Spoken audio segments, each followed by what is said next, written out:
আমরা সবাই সুন্দর, সুস্থ, প্রাণবন্ত, উপভোগ্য, আনন্দময় জীবন গঠন করতে চাই, কিন্তু আসলে আমাদের ব্রেনের মানে প্রোগ্রামিং এর কারণে আমরা সেটা করতে পারি না। তো আজকে সেপ্টেম্বর মাসের 11 তারিখ, তার মানে 11/11 পোর্টাল, ঠিক আছে? এটি অত্যন্ত গুরুত্বপূর্ণ দিন। চাইলে আজকে আপনার মাইন্ড সেট আপ করতে পারেন, আপনার ব্রেনকে রিপ্রোগ্রাম করতে পারেন। এই কথাগুলো আপনি নিজেকে বললে আপনার জীবন সামনে খুব সুন্দর হয়ে যাবে। কি বলতে হবে, কিভাবে বলতে হবে, ঠিক আছে? প্রথমে সেন্টেন্সটা লিখবেন, আপনার স্বপ্নপূরণের সেন্টেন্সটা। ধন্যবাদ মহাবিশ্ব, আমি ঘোষণা করছি আমি আমার স্বপ্নের চাকরি পেয়ে গেছি।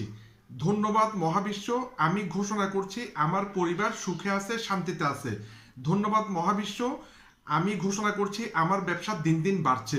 এইভাবে আপনার স্বপ্নগুলো আপনি সেট আপ করে আজকে রাতের মানে 11টা 11-র মধ্যে কয়েকবার নিজেকে বলুন এবং 11 বার বলুন। তাহলে দেখবেন আপনার জীবনে মিরাকেল ঘটবে। ভিডিওটি উপকারী মনে হলে শেয়ার করবেন। ধন্যবাদ।